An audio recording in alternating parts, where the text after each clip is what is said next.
Na verdade verdadeira, as pessoas elas não entendem as mazelas do autismo. Elas escolhem acreditar na gente, elas escolhem acolher. Aquelas pessoas que são legais, obviamente, né? Porque nem todas as pessoas são legais e escolhem acolher. Mas elas não entendem. Exemplos muitos. Hoje, por exemplo, ontem, né? Porque já passou da meia-noite, a gente se mudou. A gente se mudou, mesmo sabendo das implicações que isso causa nas crianças, porque os dois são autistas, qualquer mínima mudança para eles é uma coisa que causa um prejuízo emocional e crises no Breno.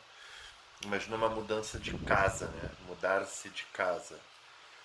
Mas mesmo sabendo disso, eu tomei essa decisão porque encontrei uma casa muito melhor, muito perto da outra casa que a gente já morava, muito mais espaçosa, muito melhor para as crianças, muito mais, digamos assim, com muito mais potencial, muito mais fácil de limpar para minha esposa e tudo mais. Pode aparecer não, mano. E aí a gente tomou a decisão de se mudar. Eu tô falando tudo isso para chegar num ponto, tá? No ponto de que as pessoas elas escolhem, para provar para vocês que as pessoas elas escolhem acreditar na gente. Mas elas não entendem, eu tenho certeza que elas não entendem. Mas elas escolhem, as pessoas que gostam da gente, obviamente, né? Aí eu chamei o meu amigo Michael para ajudar, um dos meus melhores amigos. Eu falei para ele: olha, isso ontem, eu falei para ele: olha, eu vou me mudar amanhã. A gente tinha ajeitado tudo, né? Eu falei para ele: eu vou me mudar amanhã. Eu preciso que o caminhão chegue às 8h30 da manhã. Eu preciso que tu esteja aqui em casa antes do caminhão chegar, que tu chegue antes e que tu venha com o teu carro, porque às vezes a mulher dele, eles só tem um carro, só pra vocês entenderem, às vezes a mulher, ele leva a mulher dele pro trabalho, né? E às vezes a mulher dele leva o carro deles, eles têm um carro só.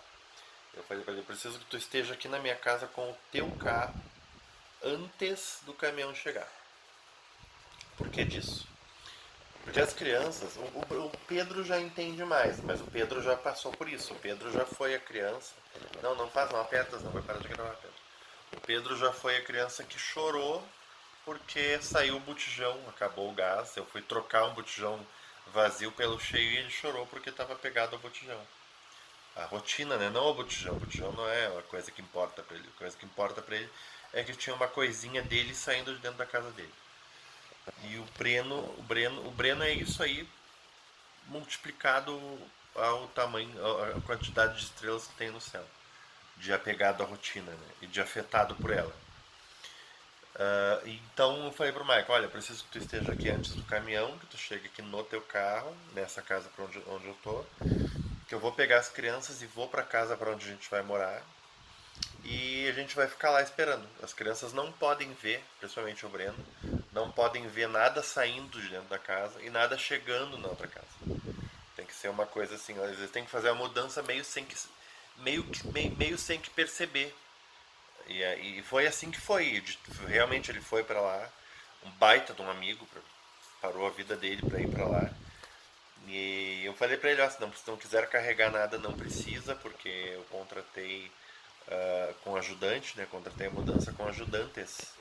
Eu falei: cara, só preciso que tu cuide de nossas coisinhas, que tu faça o que eu faria se eu estivesse aqui.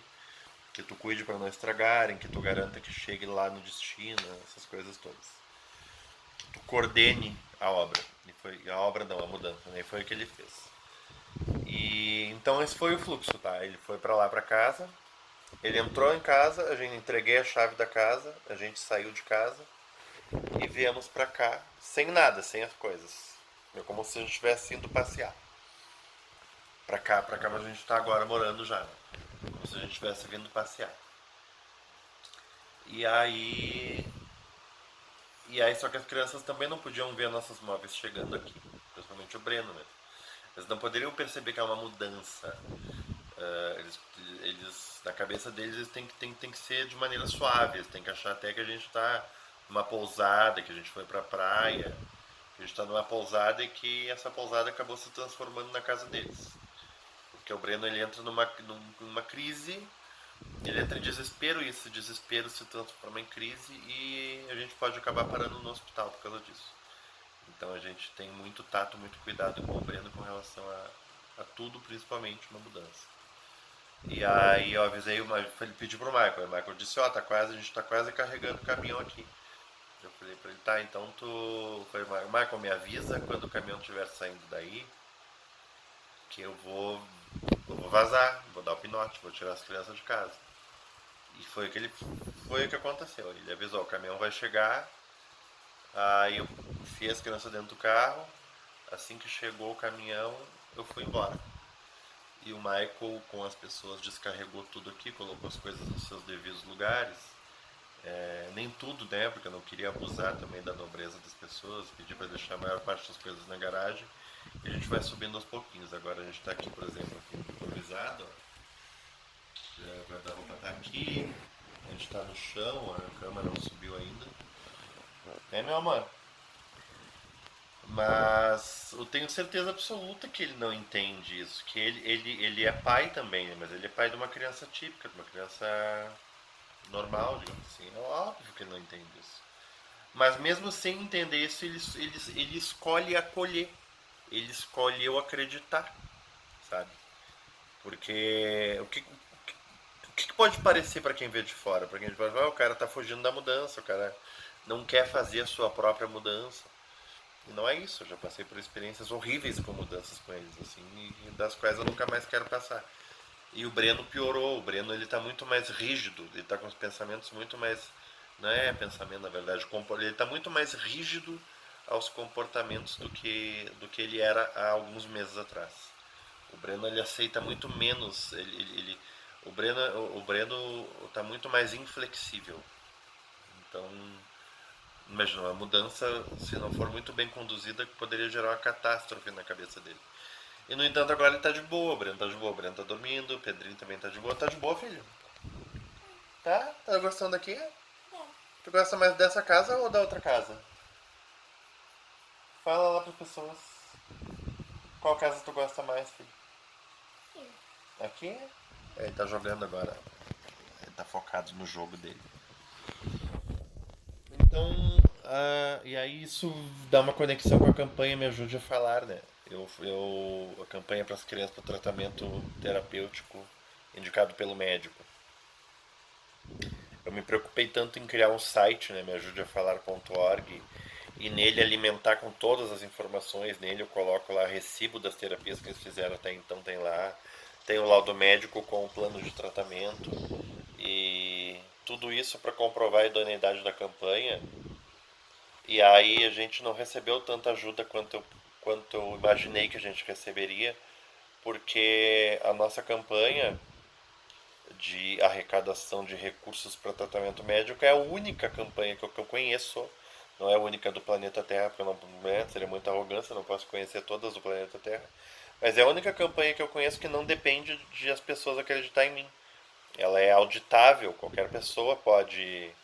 Porque assim, no site meajudeafalar.org tem uma aba chamada Transparência, e nessa aba tem um link que dá acesso a uma pasta, e dentro dessa pasta tem todos os documentos na íntegra.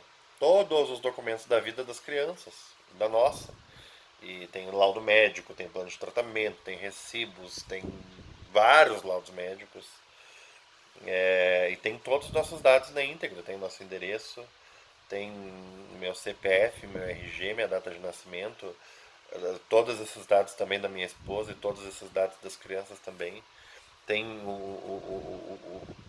os dados também de todos os médicos especialistas, tem o endereço das clínicas que a gente foi, o número da nota fiscal, o número da clínica, tudo. Então, as pessoas não precisam acreditar em mim. Elas podem. Então, quando eu criei a campanha, muito embora eu mereça que as pessoas acreditem em mim, eu não posso que a campanha dependa só de pessoas que acreditam em mim. Eu preciso. Esse foi meu pensamento quando eu criei a campanha.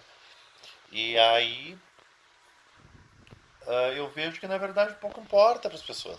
As pessoas que ajudam, por exemplo, eu tenho um cartaz no meu carro, eu trabalho de motorista de aplicativo, a pessoa que entra ela vê um cartaz. A maioria das pessoas que ajuda, que envia um Pix, que vê o pedido de doação e envia um Pix, ela toma a decisão de ajudar nos primeiros 20 segundos. Ela senta a bunda do carro, eu acelero, quando vê, pum, cai um Pix na conta. Aparece o pop E aí eu associo o nome do passageiro ao, né, vejo, porque eu não fico entrando no Pix o dia inteiro, né? Obviamente não. Se tivesse entrando, a gente estaria fazendo terapia das crianças agora. Aliás, agora inclusive está parada a campanha praticamente.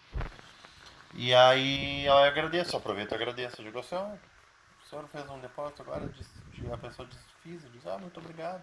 Às vezes a pessoa nem sabe que é meu filho. Então, e ela ajuda. Então, assim, essa pessoa em 20 segundos ela não teve tempo de entrar no site e analisar todas as informações que eu falei pra vocês. Então, na real, uma coisa que eu descobri é que pouco importa se é rastreável, se tem recibo lá, se não tem recibo, se tem isso, não tem aquilo, se tem laudo, se não tem laudo, o que é plano de tratamento, o que não é plano de tratamento. As pessoas nem se entendem as mazelas do autismo. Elas escolhem acreditar, elas escolhem acolher. Isso as pessoas legais, né?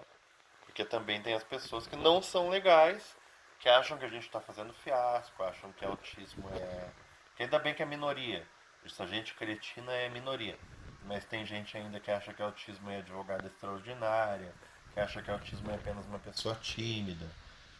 Sabe? Pouquíssimas pessoas sabem das mazelas do autismo. Que o autismo adoece a família inteira, incapacita a família inteira, tudo mais, que a gente vai parar no hospital com uma criança em crise e que a médica não sabe o que fazer e sugere uma internação. As pessoas não sabem disso. Então é isso, as pessoas escolhem acolher. O site vai continuar tendo essas informações lá, até porque eu já renovei. Eu não pago nada para esse site estar lá, eu pago acho que R$ 50 por ano. Por ano. Então eu já renovei esse ano, então no mínimo até maio de 2024 o site vai estar lá. Se eu achar que o site deve continuar, ele vai continuar, senão não. Não sei se faz sentido o site lá, porque justamente eu acho que as pessoas ajudam porque escolhem acreditar, elas não vão rastrear nada. Nunca vi nenhuma pessoa que me falou assim, eu vi o documento lá no site, nunca. Pessoas falam assim, eu vi teu vídeo, tal pessoa compartilhou.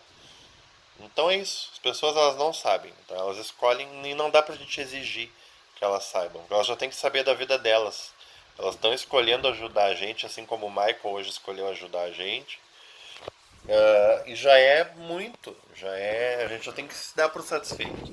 A gente não tem que entrar nos pormenores. Eu não vou agora chamar o Michael e perguntar pra ele, cara, tu entende por que as crianças não podem ver a mudança, sair e nem chegar? Não tem que exigir que ele entenda. Ele já tá fazendo o que eu pedi, e isso é uma demonstração de amor e de amizade. E isso é muito mais do que o suficiente. Então as pessoas que ajudam a gente, elas ajudam porque elas acreditam, não porque tem isso e aquilo no site. Não porque elas entendem. E é assim. É isso. O vídeo ficou mais longo do que eu pensei que ficaria. Dá tchau, filho. Vamos dormir agora de madrugada. Tá. Mua, mua. Entra no site, deixa o joinha. Joinha, se inscreve no canal. Manda beijo. Mua, mua, mua, mua.